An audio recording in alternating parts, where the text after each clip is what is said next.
A very good morning, everyone, and welcome to our very special program of Women in Leadership. I'm Akanksha Chaturvedi. As most of you already know, I'm the head of corporate strategy and CRM for Gainwell, and I have the privilege of being your host today. Allow me to begin by thanking you for joining us in one of our very first phygital celebrations, which is physical and digital.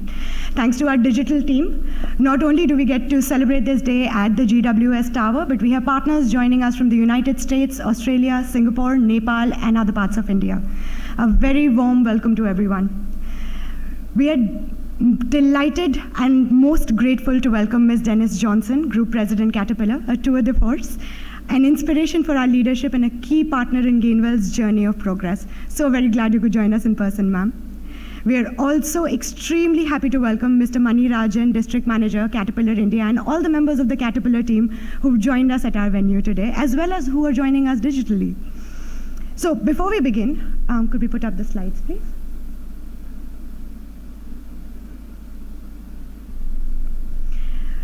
Before we begin, allow me to take you through a brief safety briefing.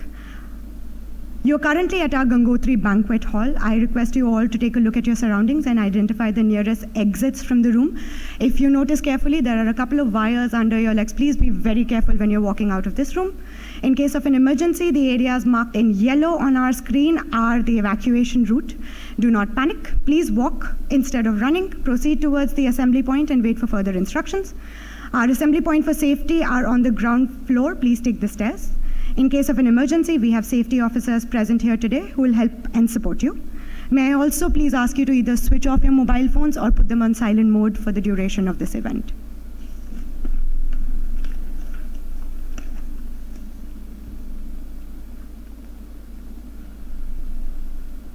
So sorry, we're having a little bit of a technical difficulty.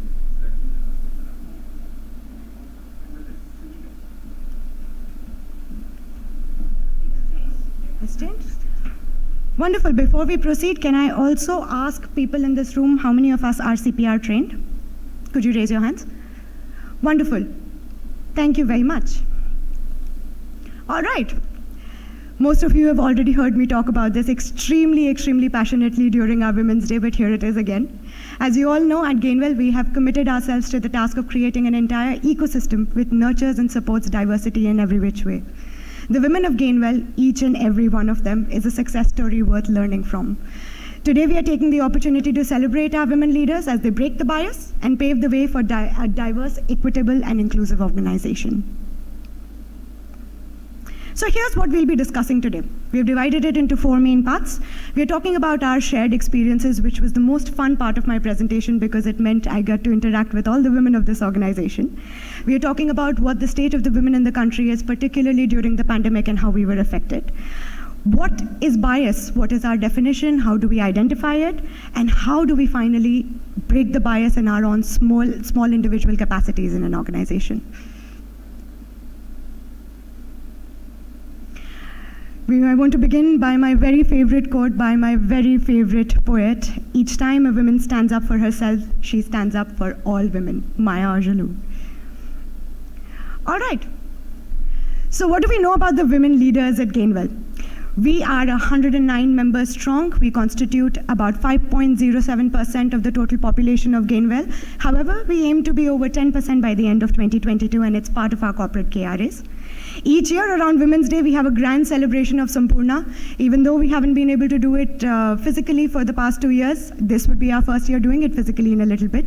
But we've met each other digitally and we feel very bonded. We have a mentor-mentee program for each one of us, particularly the newcomers who enter the system. It's important that we learn from our top leadership of women. We have a Women Excellence program where we are appreciated for our work. We talk about safety in a very big way, and we make sure that each of our remote locations where women are present are very secure and safe for them as a working environment. We have a recreation room in 2 parts of Gainwell. One of them is at Unnati and one of them is at the GWS Tower. We also have a very special diversity council, which takes a closer look at our needs and puts in place actions for diversity, equity, and inclusion. This year, it is my pleasure to be the head of the Diversity Council. I am taking over from Mr. Alok Kumar. Thank you very much for passing the baton, sir. So, On 8th of March, a little before that, I had the privilege of interacting with the women of this organization, and we spoke at great length about what did we learn in this pandemic, who did we become, and how did we come out stronger for it. This is what we learned. There were lots of positives and a few negatives. We talked about how we refocused on family, friends, and health. We developed more holistically, became more tech-savvy, more independent. We decided time management was a priority, and compassion for people around us. We learned how to keep connected with internal and external customers, and we also learned how to do our jobs faster, stronger, and do it all digitally. Some not so great things were that our mental health was at an all-time low. We were consistently anxious for our children who were losing their childhood moments when they couldn't go to school. We were worried about whether there was enough balance in our life between work and housework. We also found it hard to get a little bit of me time. There were blurred lines between office work time and home time, and we were feeling very close to burnout. More than 60% of the people who participated in this survey told us that they were feeling a lot better coming to office because they're able to complete tasks better and more efficiently. So welcome everyone to an office environment. So while we are at it, what did the women of the country around the same time feel, and what did they go through? Here are some of the facts that we've been able to take out.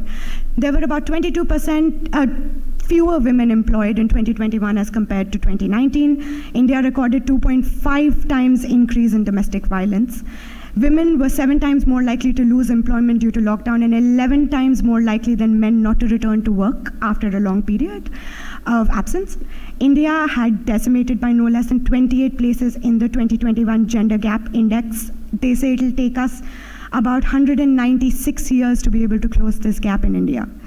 85% of the women who were aware of the inoculation drive for COVID chose to either not vaccinate their families or in limited amounts vaccinate their family.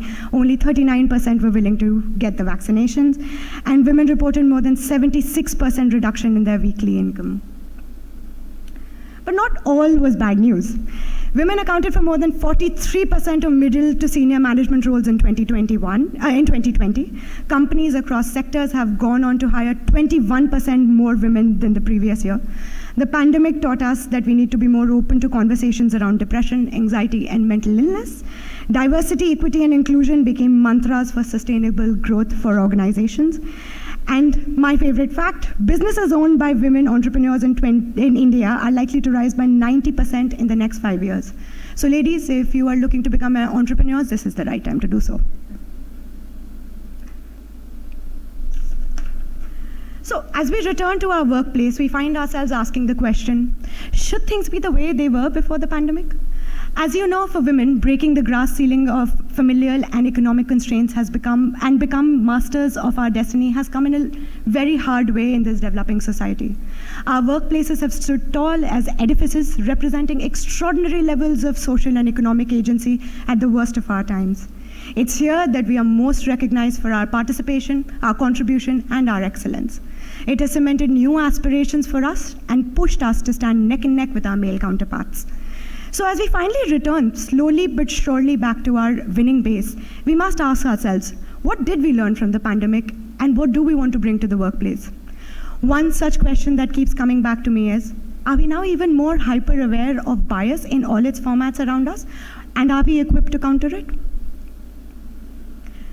So let's talk for a second about what bias is. I also want to say the women of this organization have seen most of this PPT. It's the men of this organization who should be active participants in what bias is and how to counter it for us, because you are our best allies in this organization.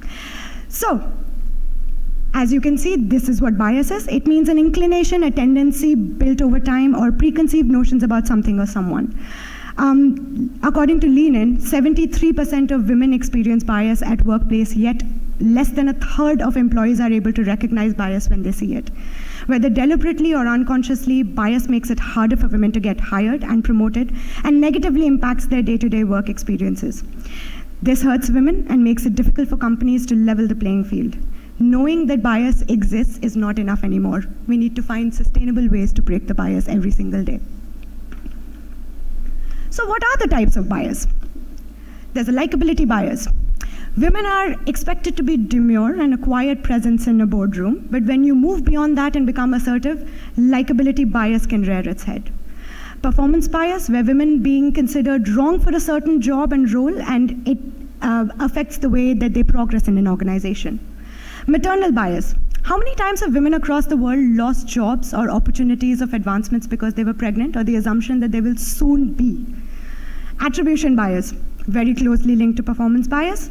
This is connected, and when you see that women are being handed less jobs and less tasks as compared to their male counterparts, thereby also being compensated less for their efforts in the workplace. As I said, it will take us over 196 years to achieve pay parity in India, and this is one of the main reasons for it.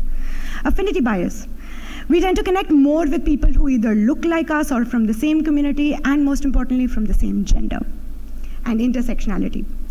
How many of us, we need to ask ourselves this question, have faced biases which go beyond diversity? It could include people who are specially able, people who are from the LGBTQI community. Once you look in on these diverse groups, you'll realize we have more in common with them than you can think. So, while the organization goes through an overhaul in terms of our understanding of diversity and equity, what can we do as individuals to take this agenda forward? And this is for all genders. Number one, not everyone will be as aware of bias as some of us might be. It's our job to call out such behavior wherever we witness it. For example, in a meeting, if you hear a woman employee being cut off before her point has been made, please interrupt and politely ask her to finish. Number two, ask a question that makes your colleagues examine their thinking. What makes you say that? What are some of the examples of that? This can help people discover the bias in their own thinking, which they might not have noticed before. Number three, when you can shift the conversation, please shift it towards concrete, neutral information to minimize bias. For example, if someone makes a subjective or biased comment in hiring or a promotion meeting, refocus attention back to the list of criteria for the role. Number four, notice hidden patterns you've observed and explain what they mean. Research shows that matter-of-fact explanations can be a very effective way of combating bias.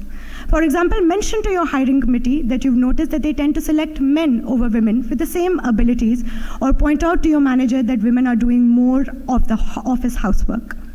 Ask your hiring committee to expand the definition of diversity to include differently abled people, LGBTQI+, etc. Once you do, you'll realize, as I said before, that you have a lot more in common with them. And number five, talk to HR or your leadership at the company and recommend the best practices to reduce bias that you've seen. Be active participants in the Diversity Council. Be the flag bearers of DEI concepts in the company. And finally, be the leaders that we always expected you to be. I wanted to end this session with a quote by one of my favorite women in the industry, Beyonce. Everybody knows her. She's a pop culture icon. She once said, "Who run the world? Girls." And I truly believe that to be true. Thank you very much.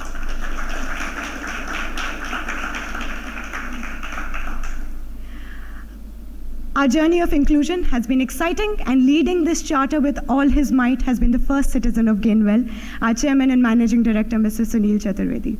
Sir, may I please invite you to stage to announce our guest of honor and begin our much-awaited panel discussion, please.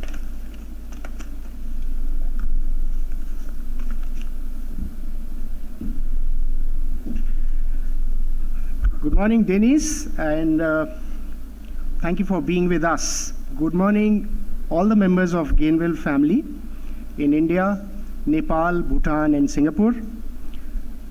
Good morning, distinguished guests from Caterpillar, Mani, Neelu, Asima, Karthik. Good afternoon, those who are joining from Australia, and good evening, those who are joining from the US. Ladies and gentlemen, Akanksha has given a very detailed narration of where we stand today in India and in most of the world. In 2020, World Economic Forum came out with their periodic report on global gender gap study. It said that the world is going to take 100 more years for women equality to be to reach certain semblance of balance. But that was way back in 2020, before the catastrophic pandemic hit us all. After the pandemic hit most of the world, the same study said, the refreshed study said, that women will take, or the world will take 10 more years, beyond 100 years, for that semblance of equity and equality in the role of women everywhere. Which means the pandemic has really taken us behind by 10 more years. And there are reports after reports. Akanksha quoted India's statistics. The same World Economic Forum says that 54% of the women lost their jobs during pandemic. So it's a sad scenario. It's a scenario which reminds each one of us that we need to do much, much more in individual capacities and in capacity of an organization that we have set out to do. There are hidden biases. There are explicit biases, and Akanksha spoke about them. And women face this everywhere, these kind of biases everywhere, at home, in the workplace, in government, in politics, in social work, even in the boardrooms. And humanity would be deprived of a lot in case, and there are studies after studies as to how the world GDP is suffering because the women don't have yet the rightful place in the global economic order. It is our absolute and proud privilege that we have one of the most iconic women leaders amongst us today from the world platform. Let me once again warmly welcome Denise, an exceptional woman leader who has, I'm sure she will narrate to you as to how she has overcome most of these biases, if at all she faced them, and how she has broken multiple glass ceilings to reach where she is. Let me introduce Denise's background. Denise did her master's, did her graduation from the Michigan State University in mechanical engineering. She went on to do her master's in mechanical engineering from Massachusetts Institute of Technology, MIT, and then she did her management course from the Sloan School of MIT. She has held number of positions and very difficult positions. I don't want to go into the details of all the positions she held, but if you were to read it publicly, it's available on Google and many other platforms, you will find these are positions not conventionally associated with women leaders. Manufacturing and engineering and all kinds of tough assignments.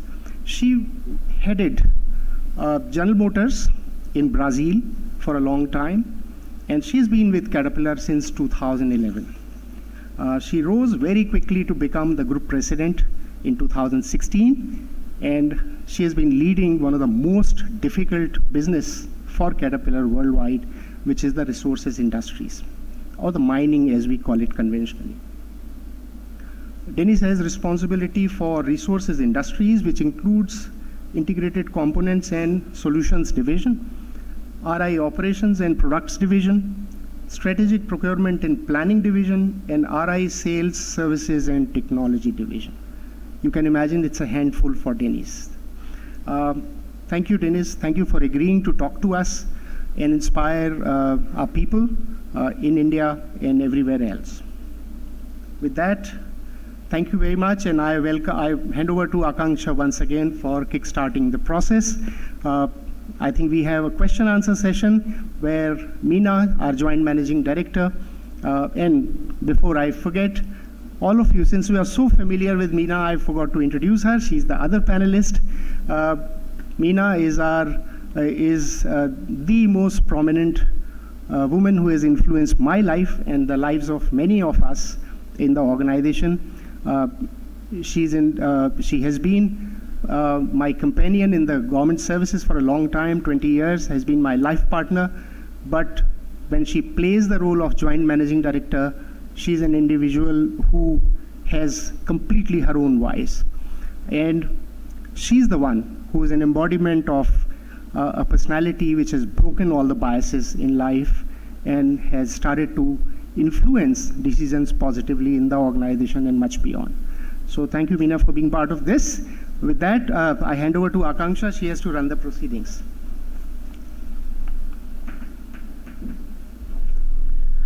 May I invite both our panelists, other than sir, to please take your seats. I'll be handing you a few handheld microphones.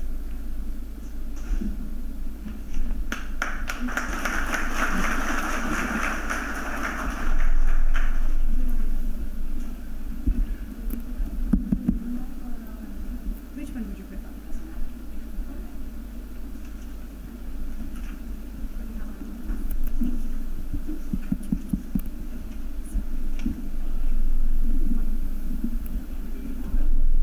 So, sir, I'm going to hand it over to you for our question answer round with Denise and Taman.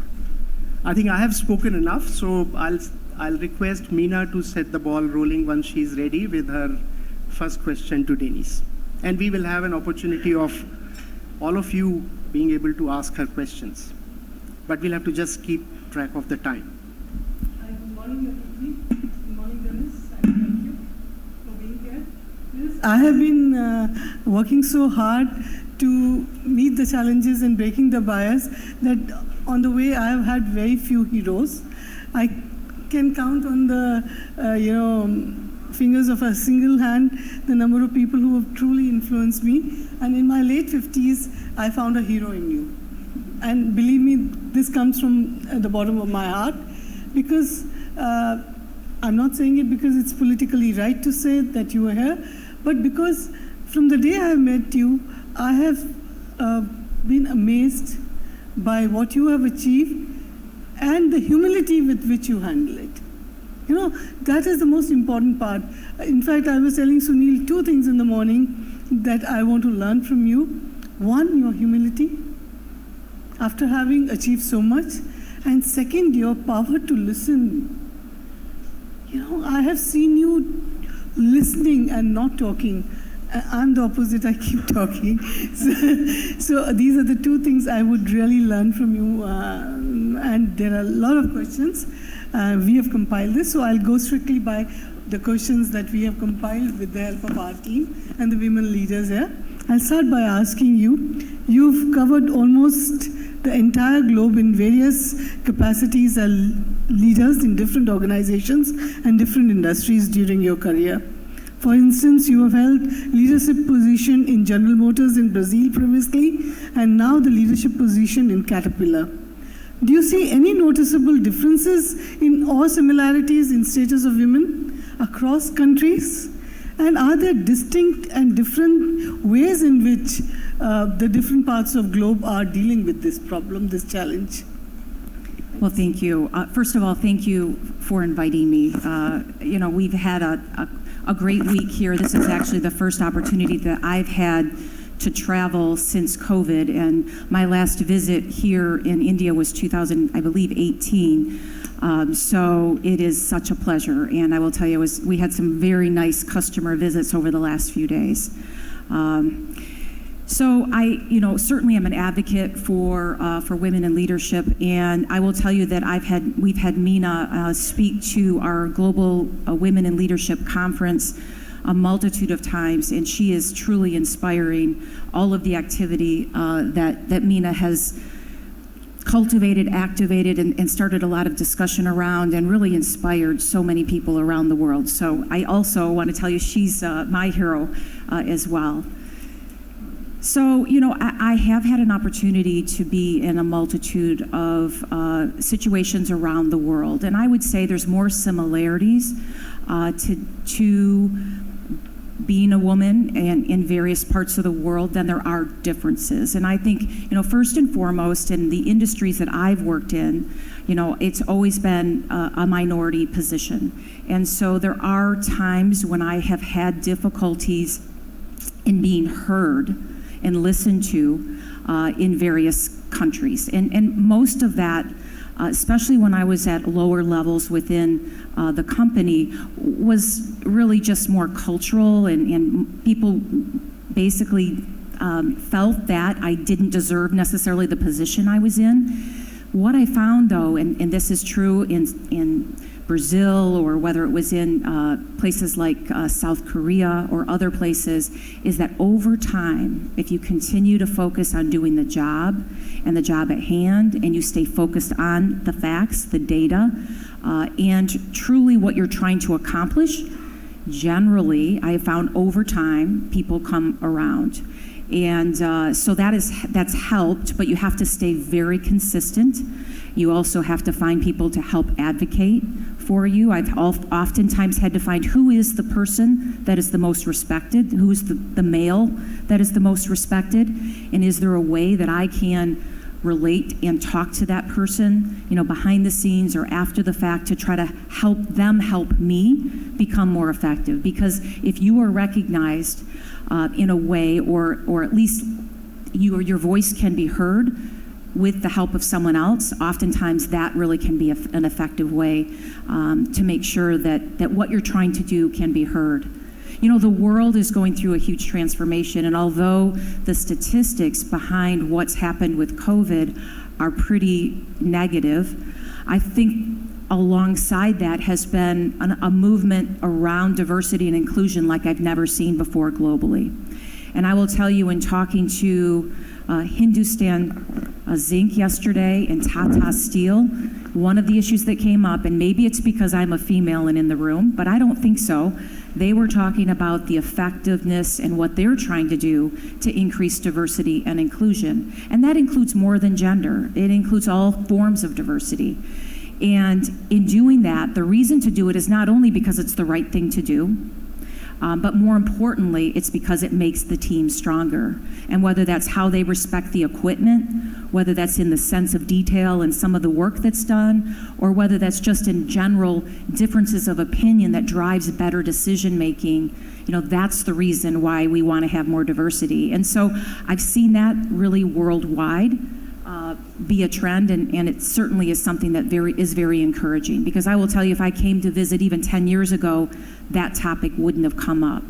It might have come up in places like Australia, which is more on the leading edge, but not in places like India or even in the United States. In mining companies, they didn't talk about diversity and inclusion. So I'm encouraged, honestly, that the differences are going to diminish with time, and that over time we will be much more successful in having a more diverse workplace, and a higher performing one at that. Thank you. Denise, one of the things which at least struck me very profoundly when I looked at your profile is that the kind of positions that you held. You were head of a truck plant in Canada. You held a design engineering position in an automotive plant in Warren. Before you had a stint in Brazil for another automotive sector player. Now, as I was saying during interactions, these are the kind of positions which usually are male-dominated. How did you get to these positions, and what kind of career choices did you make? What were the factors, that may have influenced your decision about it? And how did you cope with the demands of the position, especially you being a woman leader in those positions? Yeah, no, those are really good questions. So, I started my career as an engineer, and my husband was in engineering school 2 years ahead of me. And so he was actually the one that encouraged me as I was looking around for careers as to where and what was the best paying career. We were really focused on, if you're going to go for 4 years and get a degree, what's going to be the best job opportunity and the best pay. Engineering was always at the top. So honestly, it was a very pragmatic decision to go into engineering. And as I started in engineering, I really enjoyed that environment, but I really wanted to lead people. And for some reason, people leadership was something that I really wanted to do. And so I moved. This was probably one of the only jobs that I really advocated to try to get, was to go and work in a factory. And certainly at that time, there were so many people that told me, Denise, you don't want to work in the factory. It's a difficult environment. There were very few women, especially, you know, as a supervisor in that environment. And you have to work the night shift. And I have three daughters, and at that time, my daughters were very young. And so making the decision to say, I want to do that, and I'm willing to work, because, you know, part of the other thing is, as a female going into that environment, unless you're willing to prove yourself, that you're willing to do everything that the men have to do, that you're willing to work long hours and the difficult environment, then I wasn't going to be successful. If I said I can only work there if I work days and I'm home, you know, at this point in time, I probably couldn't have been successful. So my husband really was very important. My husband and I actually had quite a bit of, you know, family around me at that time. And so between my family, my mother, my mother-in-law, my husband, who also worked full time, but we worked through having the ability to be able to allow me to work the night shift and work the long hours and prove to myself as well as to everyone around me that I was capable and that I could perform. And I think there is an element of, just because you're a woman and walking into the environment, you still have to do the job and do it well. And I think that becomes important. Once I got into that environment, though, you know, I really loved the pace, the energy of manufacturing, because every day you can tell whether whatever you've done is good or bad, right? You've either hit your numbers, your quality. It's very measurable in that environment. When you design something, it's very exciting, but in a design environment, you know, it takes years before it actually goes into production, and by then, you know, do you really know how effective you were? When manufacturing, it's instantaneous. And so that immediate feedback, as well as the ability to lead people, was something that I found really exciting. And from there, you know, I did have some really interesting assignments, but in every case, the opportunity was provided. Would you be interested in moving into this position? And in most cases, I said yes. But it wasn't without sacrifice. And, you know, I had to make a lot of sacrifices. And with children, that becomes a challenge. And many people choose that it's not worth the challenge. And what I chose to do is not for everyone. But it was important to me, and it was something that I really enjoyed doing and feeling like I made a difference in those roles, and was able to move quite a bit. But in every case, you know, I think it's a decision that an individual needs to make, and no one decision is the right thing for everyone or every family. Thank you. Isn't that inspirational, how the career choices she made and then went on? Another thing which, you know, I think most of you may not be aware, but Denise is also on the President's Advisory Council on Africa. It's a very interesting assignment, but it could also mean a lot of learning of what's going on in Africa.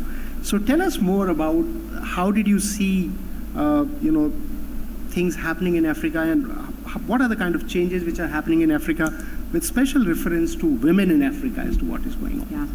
So I actually got involved with the President's Advisory Council on Africa as a result of being the executive sponsor from Caterpillar for the Africa Middle East region. And, you know, we really are looking, India also is a focus region as well, but I was named the executive sponsor for the region. And so really trying to understand, how does Caterpillar look at that opportunity? You know, you look at the population of the continent of Africa and how much potential growth there is in the continent. And what is it in the President's Council is really looking at, how do we make investments in countries in the continent of Africa that make sense for the countries to continue to develop, but also are good investments for American companies as well. And so there's a lot of work that's done on a public policy perspective, a lot of government and government affairs related areas, in addition to really looking at, you know, how corruption and various other policies can be put in place to secure and make sure that investment that's made there can pay back for individuals and for companies. And so it's a lot around that activity. From a Caterpillar perspective, you know, we have a pretty diverse, it's a diverse continent, and we've been focused in specific countries where it makes the biggest difference to be able to grow our business. one of the things that we've really tried to do is make sure that we're hiring local leaders. And, I think as you look around and bring in, and traditionally we brought in a lot of people from overseas into the continent, but trying to say there are so many people within the continent that are very capable. And quite frankly, we have 2 region managers now that are in the Africa, Middle East area that are leading the Caterpillar region. And so being able to grow not only within the country's women leadership, but also growing within Caterpillar and our representation in the continent has been a really important initiative. And I will tell you that we've been effective in growing the business there as well. And a lot of that I think is due to the efforts that we've made to increase diversity and really increase local leadership there. So it's an exciting area. Certainly there's a lot of opportunity in the continent of Africa, but certainly I would say a little further behind the curve than other areas of the world. And so I think it's a huge population growth and a huge opportunity for the future, but one that's still yet to be tapped. Denise, my experience has been that it's so easy to fight an in-the-face enemy, but most of the biases against our gender lie in the mind, and they have been inculcated in us for centuries. For example, when I grew up, I was around 3 years old, I was given this impression, teaching is the best job for you. So ever since I wanted to be a teacher, the advantage being that it's only a half-day job. By the time your children come back, you will also be at home to take care of them. You have a hunky-dory life after that with your Prince Charming, And I believed it, and by the time I was 20, that's all I wanted to be, and I started my career as a teacher. It was a wonderful thing. It's only later that I realized that maybe my potential went beyond that, But for that, all these years, what had been inculcated in my mind, that's the best suited job for you, became my goal. And there are infinite such biases which exist in the mind, and in India particularly. For centuries, we've been taught to play the second role, the supporting role. Does it happen in America also? And what are the biases, hidden biases, that you encountered as you grew up and you broke those biases? Thank you. Yeah, no, it's a good question. I think, although, certainly you're seeing that in India, I will say even in the United States, it's much the same way. And, it's changing. But even as I grew up, my parents did not push me towards going to college. In fact, I love to read. And I remember my mother saying, Denise, you love to read so much, you should become a librarian. So she was pushing me towards teaching or being a librarian because I love books. But never was I encouraged to go towards the sciences or technology. And so it just was by chance and, being influenced also, I think, by my husband that I chose the path that I chose. And it was more luck than it was influence. I think, as you start to look, so many, and just like me, even though I didn't listen to my mother and become a librarian, so many young girls and even young boys are so influenced by their families and by their parents and by the schools and the teachers that they have. And, I think if I would have chosen to become an engineer and said that's what I wanted to be when I was very young, you also can get very intimidated as you start to, it's very competitive, you start to get into the math and science classes, and it gets very intimidating. And you want to be also, to know that even though you have very hard academic standards, that your job is very different than the science or the math class that you took. It's very different. You have to kind of get through those difficult classes, but what you get to do at the end of the day as an engineer or, in a STEM-related area is much more rich than that. And there is a lot of people interaction. There's a lot of team interaction. And so I think it's introducing the concepts in a way that encourages children, first of all, not to make decisions too early in their career on what they want, or in their life on what they want to be, and encouraging them to explore much more, because there are so many opportunities out there, and to make a decision too early can really set them on a path that's very difficult to reverse. I also think that, as communities, we do owe it to our younger middle school age and even high school age students to expose them to more opportunities that are out there. And in the U.S., there's a lot of clubs that you can belong to, but you got to have someone to guide children towards those. And I think that's always the challenge, is you need that influence. So I encourage, even if it's not a parent, but you have a friend or you see someone that that you can influence and provide those opportunities to, that's a really great it's a great way to encourage them to think more broadly. I think as I look at my daughters, so I have 3 grown daughters and I have 9 grandchildren. And my oldest daughter and all 3 daughters ended up going to college, but my middle daughter chose to be a stay-home mom, and she's very happy as a stay-home mom. But there are times when she has 2 sisters that work full-time that she kind of feels like she's underappreciated, and she's trying to find what is her path for how does she feel not only good about having these children that are growing up very wonderfully, but what is it that she's making a difference in the world around? And so it's helping individuals, even if you're not going to go on and lead a company. There's so many things that you can get involved with that help you feel like you're making a difference in this world, whether it's a volunteer activity or whether it's something that you're getting paid for. So I do think there's a lot of opportunities out there that are broad. Right. I think it is important that we do guide our girls in making the right choices according to their potential, and support them in realizing their potential at the entry point. But beyond that, also, once they join an organization of their choice or they pick up a career of their choice, people talk about leaning in. They say that women leaders have to just stand up there and use their power, use the strength that they have, to create an environment where they encourage women to lean on them and not feel hesitant about it. Even the aspiring women in your team who are aspiring to be the CEOs of the company, they need that shoulder, that hand to lean on, and that we need to create that consciously. Perhaps I agree with you. And I think oftentimes in an organization, when there's few women, sometimes the women feel competitive towards one another instead of encouraging towards one another. I know I've experienced that in my career at times where it feels like we're competing for the small opportunities that are within the organization. The more that we can help one another, whether you're a man or a woman, flexibility is one of those things that I think in the current environment, certainly with COVID, that makes a difference for both men and women. I know women oftentimes are saying flexibility is important for them, especially as they have young children. But I think that ability to be flexible, whether you're a man or a woman, becomes somewhat important. And so I do think a lot of the things that women want, men want too. They just don't always say they want them because it's not socially acceptable to mention that. So in addition to that, I just want to speak to, in my career, in my experience, there are times in my career where things slowed down.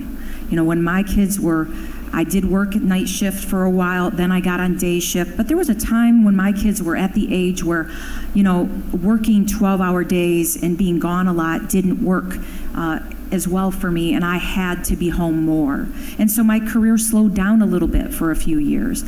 And then as they got older, I was able to spend more time and be able to, get into a role where I was doing something a little different, and it sped up again. So I also think, depending on where you are in your life, you shouldn't be expecting that you're going to have a trajectory where you're always moving up.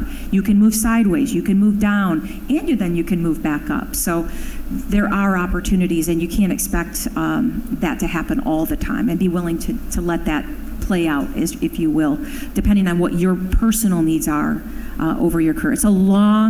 Remember, your career is a long period of time, 30, 40 years. You don't have to get there overnight. So don't be looking to move up all the time. Let that work-life balance happen when it needs to happen. Denise, one of the fact of life, as we now realize, is that last 2 years have been extremely difficult for the world. They've been extremely difficult, more disproportionately difficult for the women in the world. whether they are at home, they are at workplace, even in boardrooms. One question which keeps coming to my mind, how true is this for the women in Caterpillar? And what has Caterpillar done to kind of address their challenges differently? It absolutely is the case for women in Caterpillar as well as, everywhere around the world. I think especially during COVID when children were home from school, many of them were remotely attending school and or daycares were closed. If they had even younger children, many of them were facing, really difficult times because they didn't have anyone to help and support them. And so they were trying to balance, and many are single. They don't have a spouse or a significant other. And so it really has been an issue for them. And, Akanksha mentioned the issue of mental health, and we have seen not only an increase in the United States as well as in India of more mental health issues, but also certainly more domestic abuse. And so when you think about how can we help and support our women, but also our men in this situation, we're putting a number of programs in place, which we've had quite a bit of over time, where there's a EAP we call it, but it's an employee assistance program where you can get some additional help, whether that be virtual or going in and getting it live. We've really encouraged and tried to talk more about that. Certainly, I think as you really start to go back into the workplace, and we just pretty much have opened most of the offices around Caterpillar in the last month. We are making it right now voluntary for folks to come back into the office so that they're able to do it on their own pace and schedule.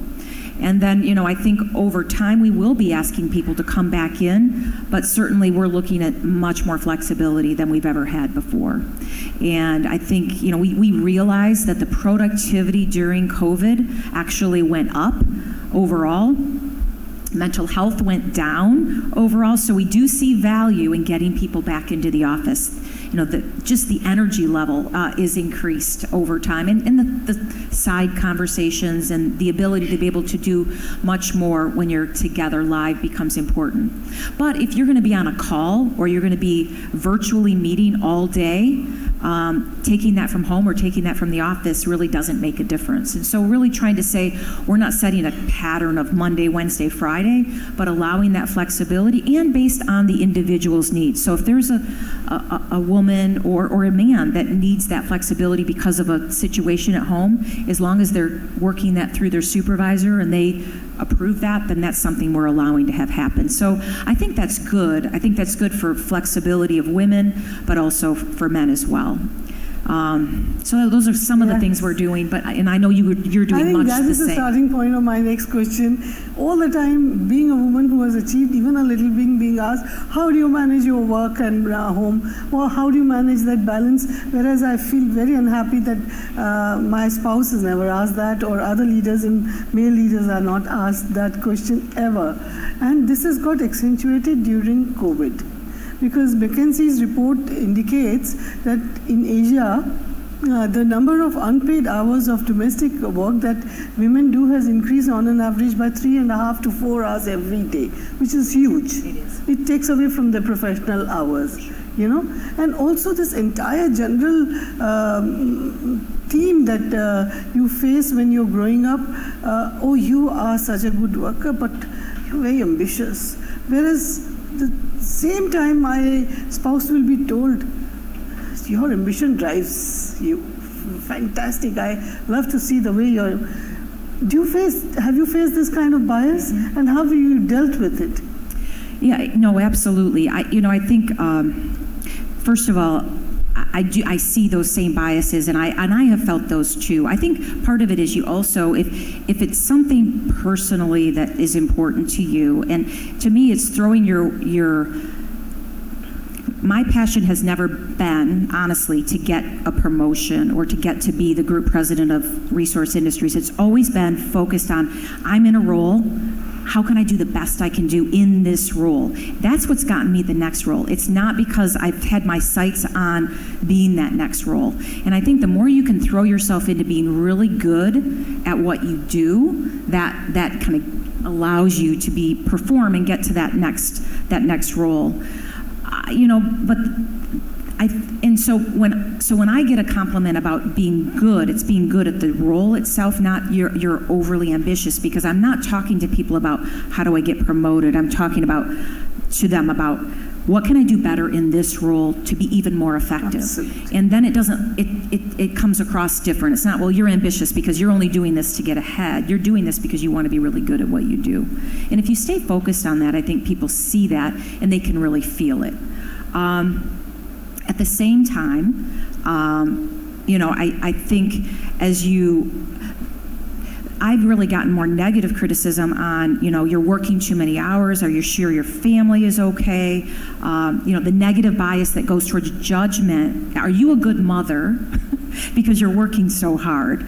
And, saying, I have the support system in place. My children now are grown, so it's not really much of a criticism anymore. But I think women oftentimes feel criticized. They feel criticized by their families when they're at work, and they feel criticized by the work when they're at home. And so you get this feeling of being judged a little bit more than I think men do.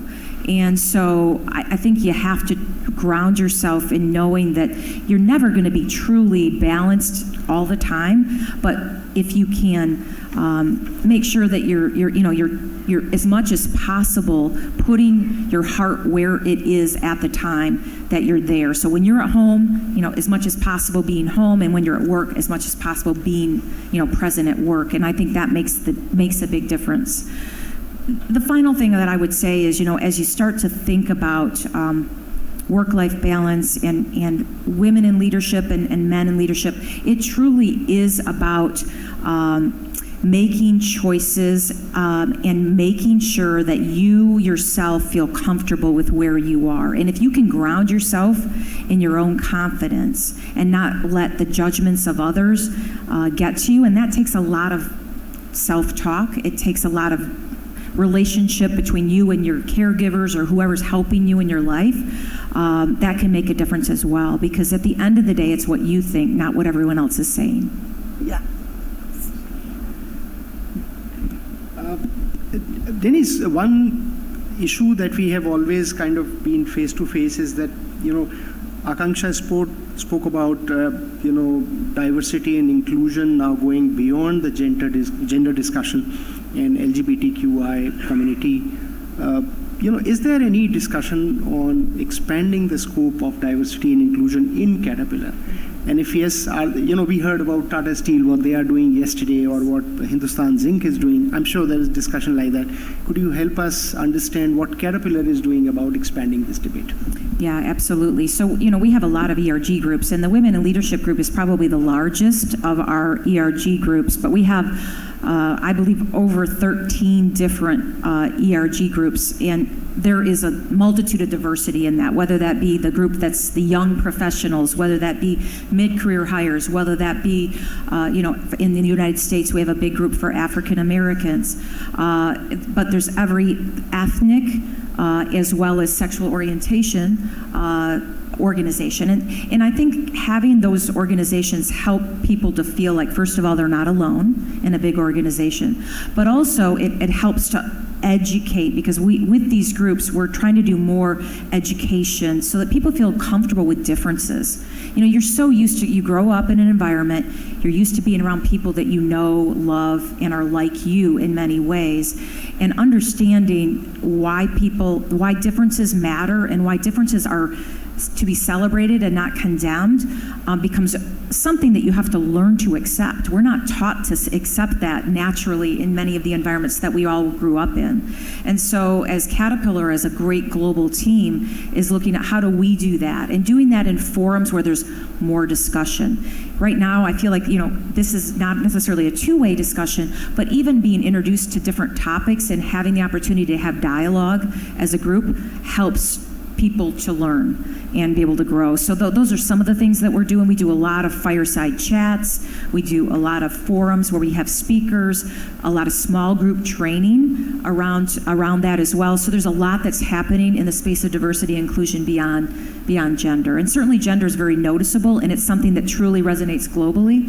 And that's kind of why we've chosen to make that one of the pillars, but certainly we recognize it's super important to broaden it beyond just gender. You have said you've got 3 daughters and 9 grandchildren. I'm sure some of them must be girl child. And do you see that the world that they face is different from yours? And do you advise them, or do you just let them learn from your experience? Yeah, so my oldest grandchild is 10, and my youngest was born in December, so I have the full range of the spectrum. And I absolutely adore each and every one of them. You know, it's a scary place to have new children being born into. We were talking about that yesterday, and the environment. I think, you know, as you look at the impact of technology, and every one of my grandchildren knows how to use an iPhone better than, you know, they know how to swipe and they know what to do. They know how to get into every app that's out there. It's just amazing when you think about the access to technology that they have. At the same time, you know, I remember when I was a young child playing, we had, you know, a TV, but, you know, we didn't use it that often, and we played with things or went outside and just disappeared for hours. I don't see the children playing in the same way that I grew up playing. And so I do feel like it's a different environment. We have to make sure that there are not unintended consequences of that technology that will come back and be detrimental, because I do see them end up, if they've got that screen in front of them, they kind of disappear into that screen and they're not interacting with people in the same way. So how do we teach that, continue to teach that people interaction and learning through tactile feeling of toys and people that becomes so important, I think, for our social fabric. So that's one of the areas. But yeah, I think as far as teaching them, I try to just play with them more than anything and spend time with them. I want my grandchildren to know what it's like to have a grandmother that's with them a lot. And so I do make sure, you know, it's weekends, it's not during the week, but when I can be with them on the weekends, that I'm with them. And building that relationship is something that you can't do once or twice a year. You've got to do it consistently over time. So I'm very blessed to be able to do that. Akanksha, you have to permit me to ask just one more question. We had so many questions to ask, but I guess we have to... We still have 15 minutes. So one question which keeps coming to my mind, and which is, you know, there must have been several moments, several occasions in Caterpillar when you felt very proud of what you have achieved, or what, because of your efforts, Caterpillar has achieved. Could you recount some of those milestones for us? Yeah, no, I came into the current role that I had in 2016. This is the longest I've ever had a position, and the beauty of having a position for as long as I've had it is I've been able to make decisions and understand the ramifications of those decisions. When I came into resource industries, we were losing a lot of money. If you recall, that was the bottom of the mining super cycle, and we were in at least my segment was losing hundreds of millions of dollars a year, and under a lot of pressure to restructure the business and get our cost structure set. So it was easy for me to see early on that my first role was to restructure the business, and that took making some really difficult decisions. We had to consolidate a bunch of facilities. We had to let people go. We had to, make difficult decisions. That was not the fun thing, but as you get out of that and you see the impact of being able to restructure and fix a business, I'm very proud that we made it through that and now are much more successful. The second thing I would say is introduction of technology, and specifically autonomy. We, during that downturn, protected the research and development dollars that went into developing autonomy for, large mining trucks predominantly, but it also extended beyond that.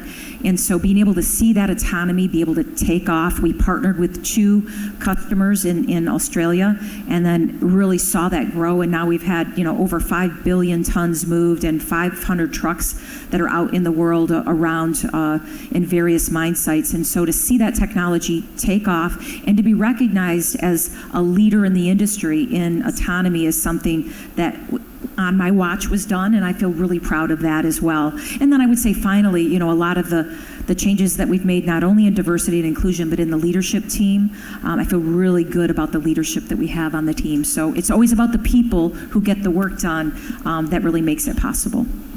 Thank you. That's so impressive. That's so impressive, Denise.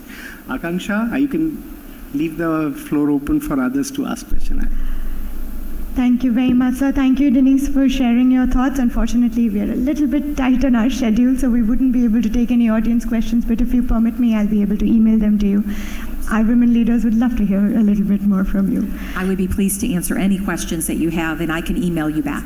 Thank you, ma'am. I'm going to ask the panelists to please take their seats. Denise, if you could please address... Are there going to be questions from the audience? Ma'am, we have a hard stop at 10:15, unfortunately. 10:15? 10:15, ma'am. So we can have some questions. Yeah, some questions. Let's have. All right. Okay, so we had a few questions which were sent to us before time for this. If we have Swarnali, ma'am, in the audience, could I ask you to ask a question, please? This is Swarnali Mukherjee. I look after finance and accounts of mining business, ma'am. So I have a small question. So it is very important for us to find mentor who can guide us in our career to go forward. So please tell us about the person who played the same role in your career.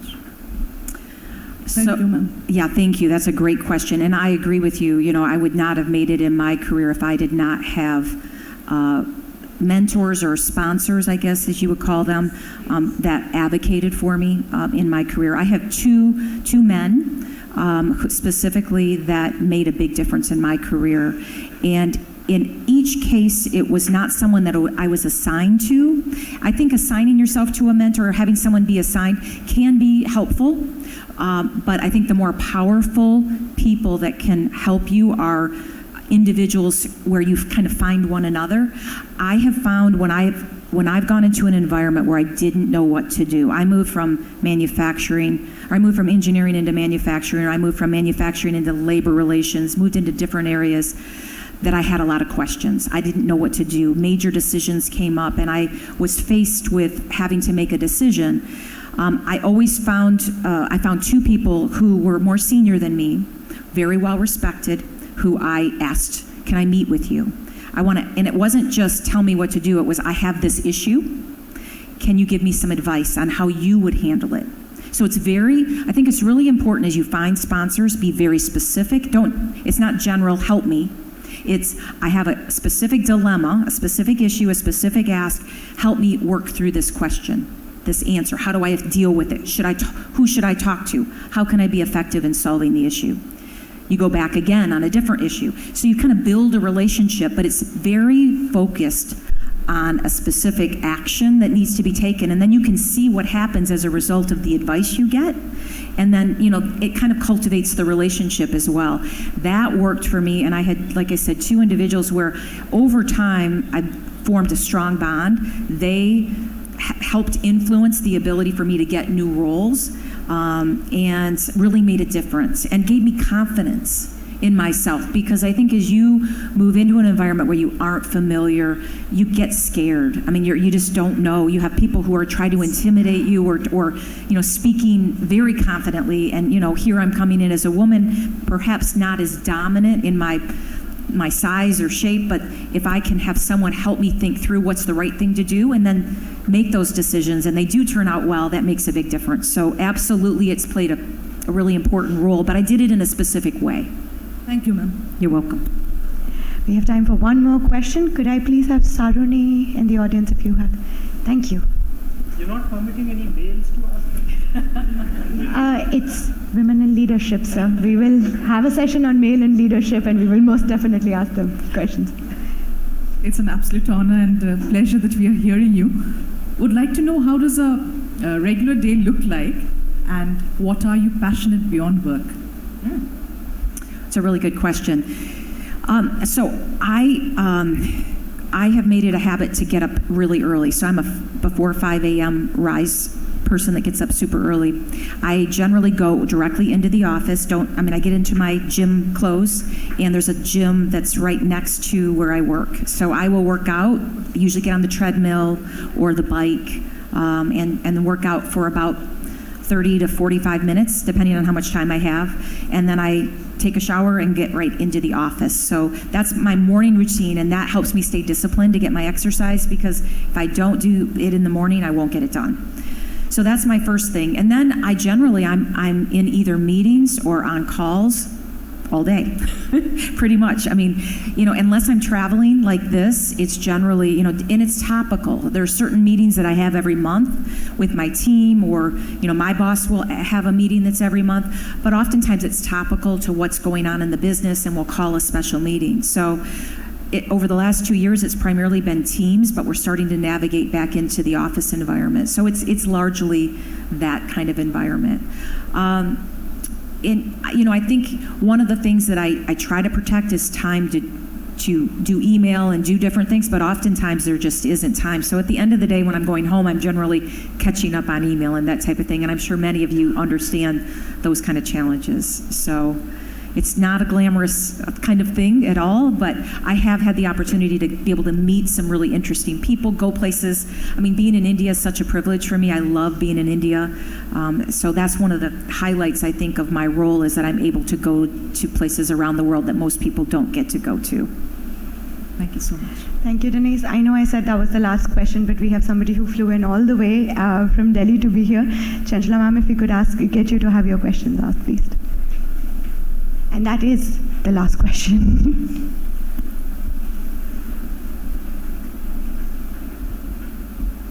Thank you, Denise, for inspiring us. My name is Chanchala Singh, and I'm the retail sales head at EPD. I have a question that there are traditional expectations from a woman of being a mother, a child rearer. Have you ever had to succumb to the guilt of being a working mother? And how should a woman deal with these competing priorities on herself and her identity? Thank you. Yeah, no, I definitely have felt that, especially, it's much easier now as my children are older. I don't have that feeling. And, at the time when they were very young, I had my first child when I was 18, right after I was in college, when I actually gave birth to my first daughter, and then 2 years later, my second. So I was going through university during the time that my two children were the youngest, and then I was 2 years out and had my third. So early in my career, had more the challenge of feeling that I needed to be more at home than at work, and I felt very guilty. I found that it made a difference to have the right caregiver. And I remember when I first was in college, I had my children go to daycare, and something happened at daycare. The daycare workers kind of churned. There was a lot of overturn, so they didn't get to really adapt and cling on to one caregiver.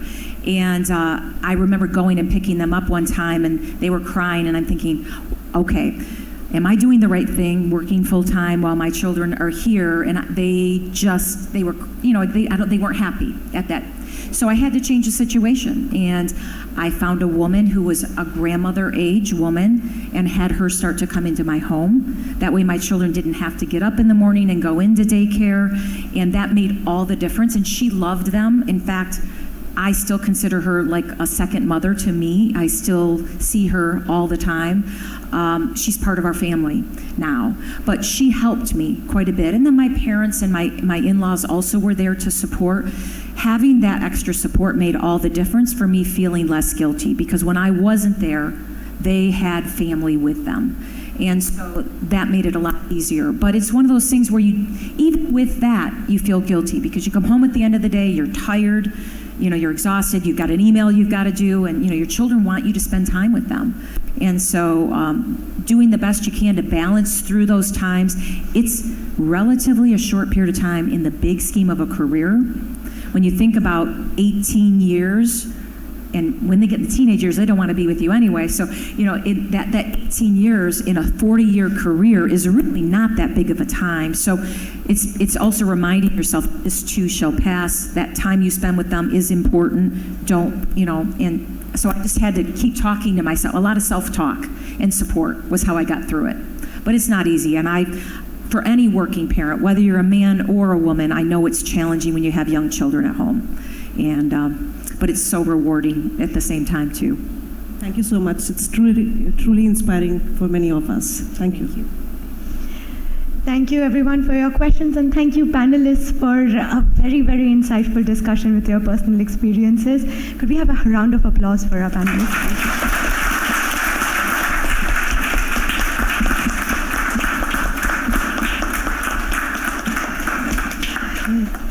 Thank you. Denise, could we also have you address our keenly awaiting audience? And ma'am and sir, could we have you take our seats, please? Just last words. Something that you would like to say.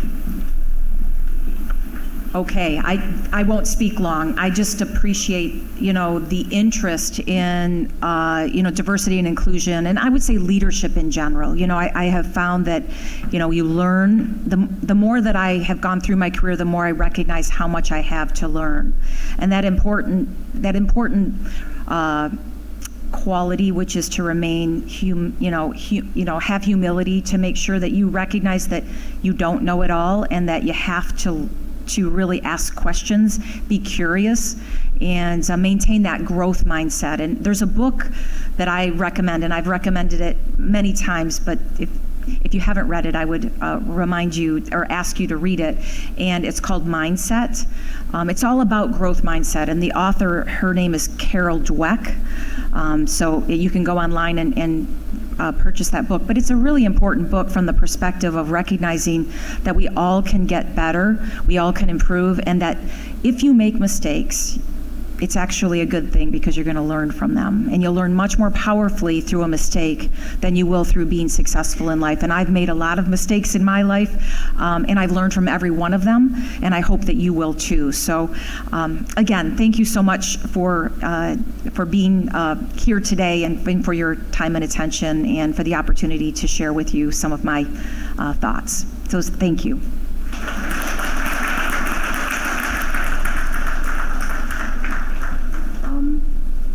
Could we have you on stage for one more second, Denise? And ma'am, could we also have you on stage presenting a little memento of our appreciation? Please.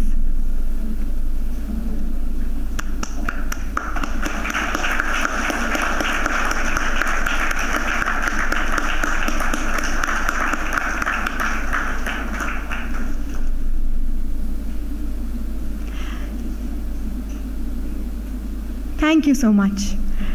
Now I hand it over to Surabhi Chaturvedi, who is our head of business excellence, to do our thank you vote.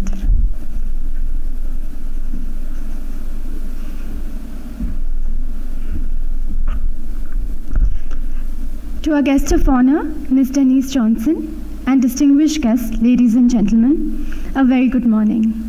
I'm Surabhi Chaturvedi, Head of Business Excellence at Gainwell, and I deem it a great honor and privilege to propose the vote of thanks on behalf of Gainwell today.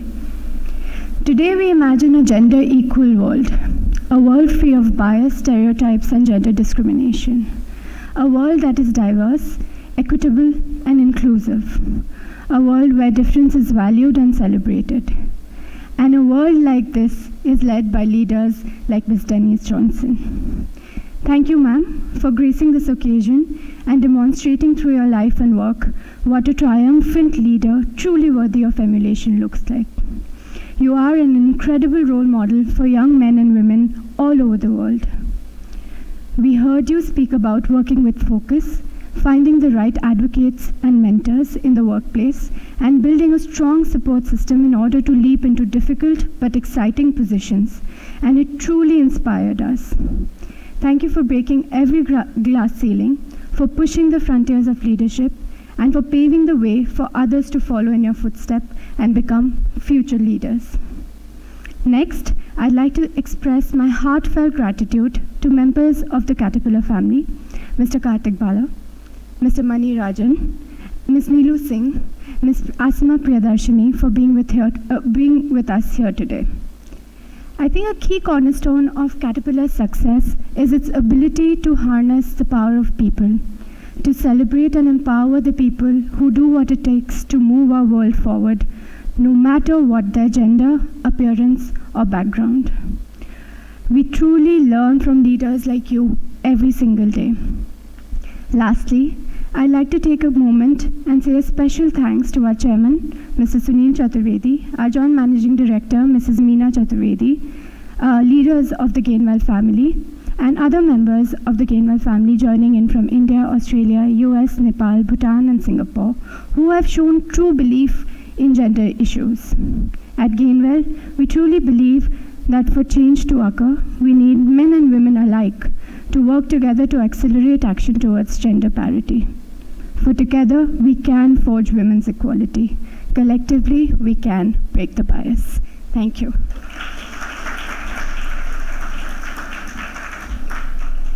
Thank you everyone for joining us. We'll see you next time for another exciting event. Very happy Holi to everyone. Could I have the leadership team join us on stage for a quick photograph with Denise, and then we can go ahead with our scheduled program.